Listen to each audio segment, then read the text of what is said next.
Les quiero contar varios temas. En términos de la agenda, básicamente quiero hablarles de 3 temas. Los primeros 2 tienen que ver con el ambiente de negocios y cómo lo vemos al día de hoy. Primero, la parte internacional. La segunda tiene que ver con la parte que nos hereda el gobierno anterior de la situación económica. Mónica ya vio parte de esta presentación. La tercera parte, que no la he visto realmente, es un poco la discusión acerca de la mejora del ambiente de negocios y cuál es el planteamiento del gobierno para poder entrarle al tema. Entonces, bueno, ¿cuál es la situación a nivel internacional? Lo primero es el shock de la sorpresa. Nosotros veníamos con una perspectiva de qué es lo que está sucediendo con la guerra comercial que se está generando entre Estados Unidos y China, y un poco por ahí estaban los ánimos, la preocupación de que el gobierno de Trump había generado primero una ronda por cerca de $200 millones en productos que iban a sufrir incrementos de arancelarios, y después una segunda ronda de incrementos.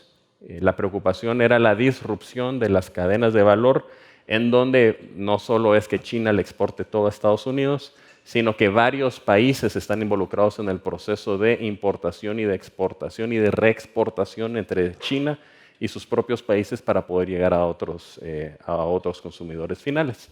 Entonces uno podría estar produciendo los tornillos en México, el motor podría estar siendo producido en China, y después el ensamble de todos los componentes podría estar realizándose en México para ser exportado finalmente a Brasil, a Holanda, a Estados Unidos. Entonces, que una parte de la cadena sufra disrupciones puede afectar la capacidad del resto de la cadena para poder competir. Entonces, era un tema un poco más complicado de lo que originalmente se planteó.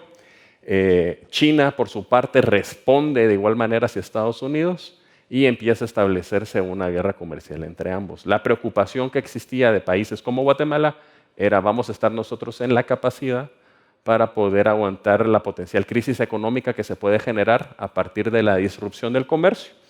Pero por el otro lado, también había una posibilidad de ganancia económica en la medida que el mercado chino empezaba a ser menos atractivo para las inversiones norteamericanas, para que mucha de esa inversión empezara a localizarse en Guatemala, porque íbamos entonces nosotros a volvernos mucho más atractivos relativamente.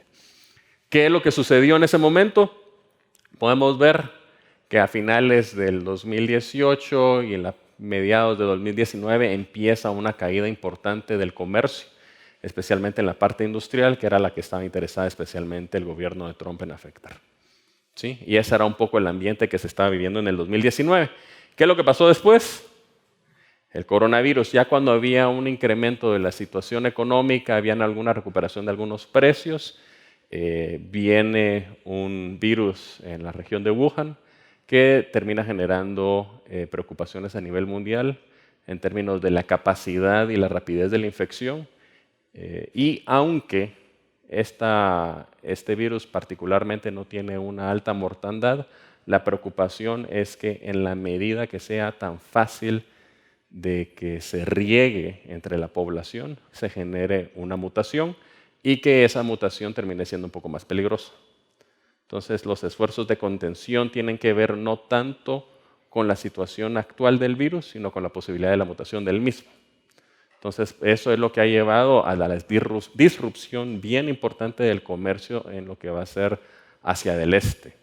Ha habido una caída importante en los números de comercio en China, alguna información, de hecho, informes mensuales dejaron de publicarse por un tiempo. La misma situación que se vive en China ha implicado también caídas en el comercio en Taiwán, en Japón, en Corea, por las preocupaciones del riegue del virus. De hecho, lo que he leído yo es que el mismo virus puede durar hasta 9 días, creo que es, en una superficie, lo cual puede significar que la posibilidad de contagio también es importante. ¿Sí? No se necesita el contagio directo, sino puede estar el contagio ahí. De ahí la importancia que tengamos, ¿cómo se llama? Hand sanitizers por todos lados. ¿Qué es lo que vemos aquí en todo caso? La preocupación que durante el primer trimestre el PIB en China caiga por lo menos un 1%, 1.5% respecto a lo que se tendría esperado, que obviamente debiera estar mucho más cercano al 4, 5, 6% que menos 1.5%. Lo otro, como ya les había mencionado, es que si había una preocupación respecto a la disrupción de las cadenas de valor producto de la guerra comercial con Estados Unidos, esto lo acrecenta aún más, porque hay preocupaciones todavía mayores. No es lo mismo que te digan que vas a tener un arancel del 20% para tus productos importados, a que te digan que la probabilidad que te enfermes y que tengas una enfermedad relativamente seria si no tienes adecuado sistema, si no tienes tu salud a niveles óptimos. Obviamente eso lo que hace es que genera cierto miedo en el comercio y se ha disminuido de manera importante. ¿Qué es lo que vemos aquí? Un poco la vinculación de la cadena de valor respecto a las economías asiáticas y no asiáticas con China. Y lo que se estaba vislumbrando de una manera u otra es que hay oscuro es manufactura suministrada a China, claro, manufactura suministrada desde China. Lo que estamos viendo, por ejemplo, en el caso de Camboya, hay 10% del comercio que se vincula. Solo por tirarles uno. Hong Kong es 4%, pero tenemos un país como Vietnam y Taiwán que estamos cerca del 20%. Para esos países en particular, la situación con China les pega. ¿Cómo pega en América Latina? Yo les diría que pegan dos maneras de manera directa. La primera tiene que ver con el tema del petróleo, porque en la medida que cae la actividad económica y cae la actividad comercial, se reducen los precios del petróleo. Países como México lo resienten. La otra tiene que ver con la caída de los productos chinos que se consumen. Si se reduce la compra de producto y hay más miedo de las compañías navieras en llegar a los puertos chinos, la compra de productos como la soya, que es importante para México, para Brasil, para Argentina, bueno, México no, para Brasil, Argentina y Estados Unidos, pues termina afectando los mercados. El otro elemento es, como les había dicho ya en el tema comercial, esto vuelve a ser una oportunidad de ganancia económica. ¿Sí? Si sabemos administrarla bien. ¿Por qué? Porque está la idea de la reducción del riesgo de la provisión de insumos en las cadenas de valor. ¿Eso qué significa? Así como hacen los call centers que dicen, bueno, si yo pongo todos mis huevos en la canasta en Filipinas, el problema es que si pasa un tornado, ¿qué le va a pasar a la energía eléctrica y a la conexión de Internet en Filipinas? Se cae. ¿Sí? Entonces lo que necesito es tener redundancias. ¿Cómo genero en otro país la capacidad de responder rápidamente para que me pueda suplir lo que se me va a caer en el caso de Filipinas? Entonces muchas compañías lo que terminan teniendo son redundancias productivas para reducir los riesgos.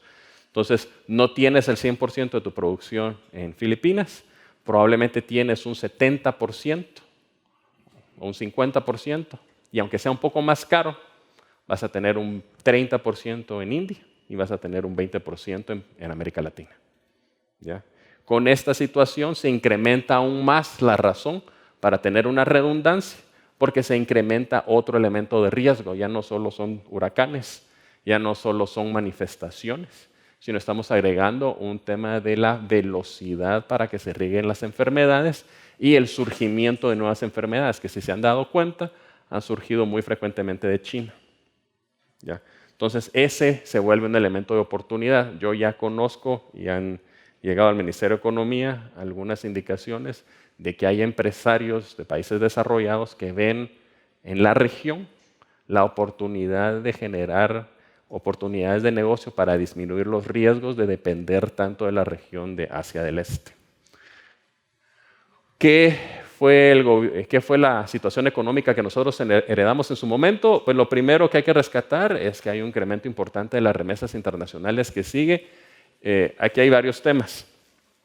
Uno, hay una preocupación respecto que por lo menos algún porcentaje de ese crecimiento no es necesariamente remesas, sino es actividad económica que se genera en el país, vinculado, por ejemplo, con plataformas electrónicas. ¿Sí? ¿Qué tanto es? No sabemos en este momento. Dudo en todo caso que represente el brinco de más de 1,000 millones que tuvimos el año pasado, porque si no, Uber se volvería una de las actividades que más rápido saca de la pobreza a la población, ¿verdad? Es importante, pero no ha pegado de esa manera en el ingreso. En todo caso, ¿qué significa esto? Que Guatemala como tal no tiene la capacidad de generación de empleo, la generación de empleo formal, la generación de oportunidades de alta productividad en el país. Si en la misma persona que está en Guatemala, en Estados Unidos, se le puede pagar 3, 4 veces más y todavía tiene la capacidad de mandar de remesas de regreso a Guatemala, lo que nos dice es que no es la persona, no es el trabajador guatemalteco donde está el problema.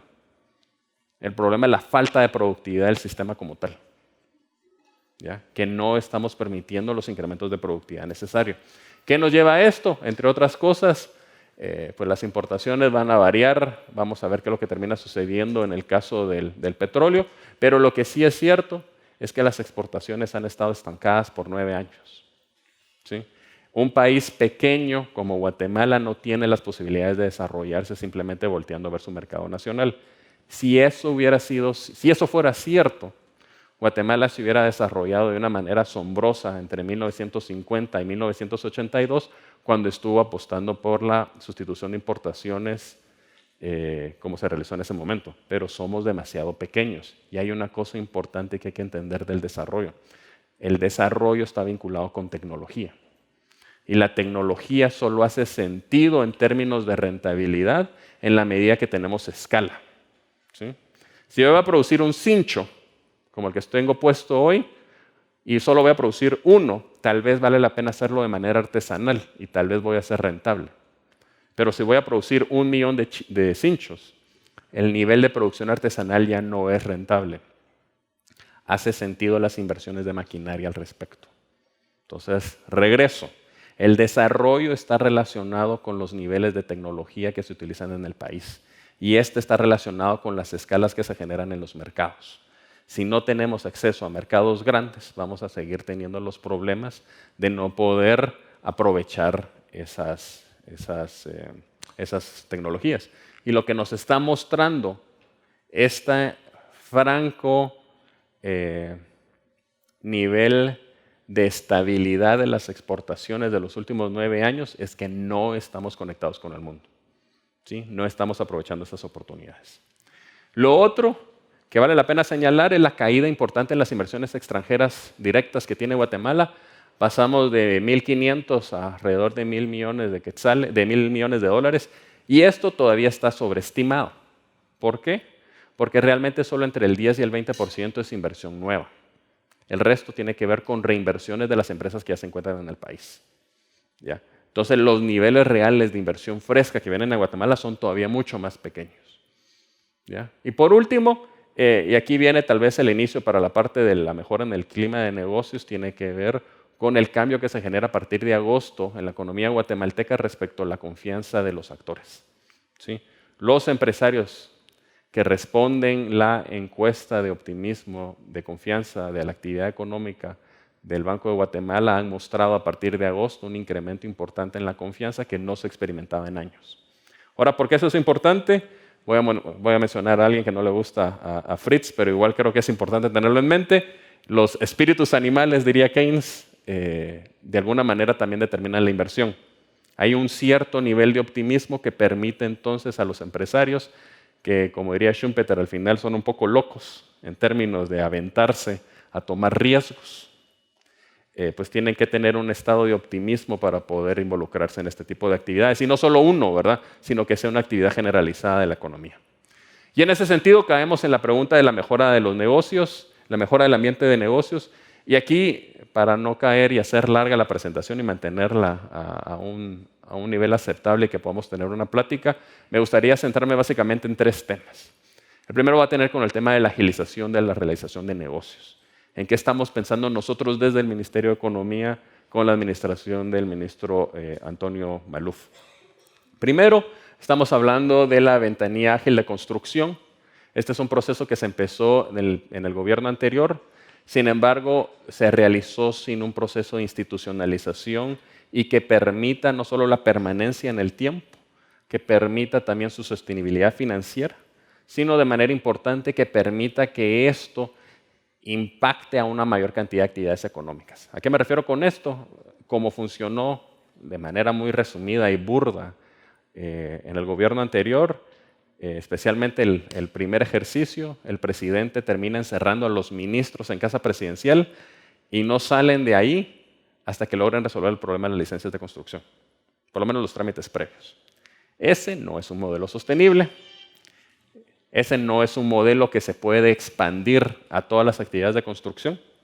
Y obviamente ese no es un modelo que se puede institucionalizar. ¿Ya? ¿Qué es lo que estamos haciendo nosotros? Estamos haciendo alianzas con la Cámara de Construcción para poder realizar y con los otros ministerios del gobierno que también tienen que ver con los procesos vinculados con las licencias de construcción. ¿Para qué?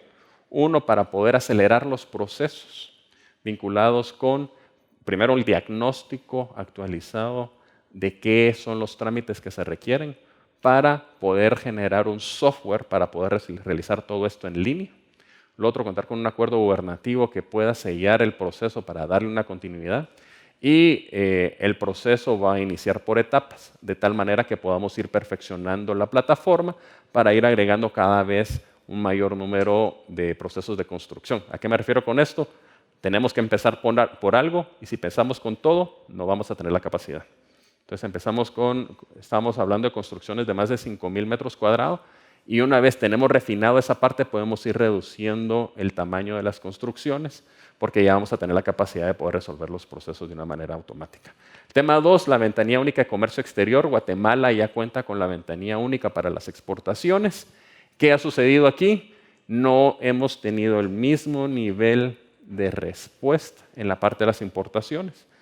Entonces lo que queremos hacer es no solo potenciar la parte para que sea mucho más fácil importar, sino también tenerlo todo en una misma plataforma, para que ustedes cuando salgan de la universidad o si ya son empresarios o están trabajando para empresas vinculadas con importación e exportación, mucho más fácilmente puedan realizar esos procesos en línea. ¿Ya? Creemos que esa es parte importante para poder promover los negocios en el país. Ahí básicamente hay un proceso muy similar en términos de acuerdo gubernativo, en términos de la realización del DERCAS, que básicamente es un diseño de los procesos y cómo los procesos se terminan traduciendo al software que va a estar vinculado con tener todos estos procesos en línea, y después ir implementando los mismos en línea de manera progresiva. ¿A qué me refiero? Que no es lo mismo importar una botella de agua a la que probablemente hay que verificarle si no tiene algún tipo de explosivos, ¿sí?, a importar una billetera. ¿Ya? Entonces, esas diferencias se vuelven importantes a la hora de ir subiendo este tipo de procedimientos. Y el último es la ventanilla única para las inversiones. El tema de la inversión quedó muy abandonado en años recientes, al punto que ni siquiera la entidad que se encargaba de atracción de inversionistas, que era Investing Guatemala, sigue existiendo. Un poco lo que queremos hacer nosotros es fortalecer a través del comisionado Rolando Pais lo que es Pronacom, para que desde Pronacom esa sea una de las principales áreas de trabajo. Y con esto lo que estaríamos buscando, especialmente con el tema de la ventanilla, es contar con una página que permita explicarle a los inversionistas extranjeros de qué se trata venir a Guatemala. Aquí hay varios temas. Nuestra legislación no está en varios idiomas, que ya es un problema. 2, no está claramente explicada. No sé si los que están tomando, ¿qué sería el tercer semestre de la carrera? La clase de leyes, ¿cómo se llamaba? Derecho, introducción al derecho. ¿Quién de aquí está tomando introducción al derecho?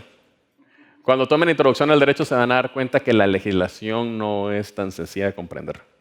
¿Sí? Requiere un acto de traducción para poder comprenderla. Casi que cada ley debiera de ver con una versión de esta legislación for dummies para poder comprenderla. ¿Ya? Eso es un poco lo que queremos hacer nosotros con los inversionistas extranjeros, explicarle en detalle y con diagramas de procesos de qué se trata los procesos de inversión en el país. Porque muchos de los problemas que hemos tenido nosotros en Guatemala, por ejemplo, temas de minería, no está claro para el inversionista cuáles son las obligaciones con las que tiene que cumplir. Aparte, hay elementos en donde nosotros mismos no hemos cumplido adecuadamente la misma legislación. Pero también hay un elemento importante relacionado con la falta de explicación de las normas. Y ahí van a ver cuando les toque leer a ustedes normativa de exportación e importación de los problemas de los que estamos hablando. Tema 2, tema de normativas. Aquí hay varios elementos, pero son elementos que están dentro de la agenda económica del gobierno. El primero es el tema de la ley de insolvencias. Y creo que este va a resonar mucho aquí. ¿Cuál es la preocupación que tenemos nosotros? Bueno, hay dos. Pero la forma sencilla de ponerla es, en Estados Unidos, si un inversionista falla, se puede volver a levantar. ¿Sí? En Guatemala, si un inversionista falla, probablemente va a ser difícil para él volverse a recuperar, porque la legislación vinculada con las quiebras no le permite esa facilidad. ¿Sí? El enfoque continental que tenemos le ha dado prioridad al que le da la deuda, al prestamista, al banco, en lugar del empresariado para poder recuperar la actividad económica. ¿Sí?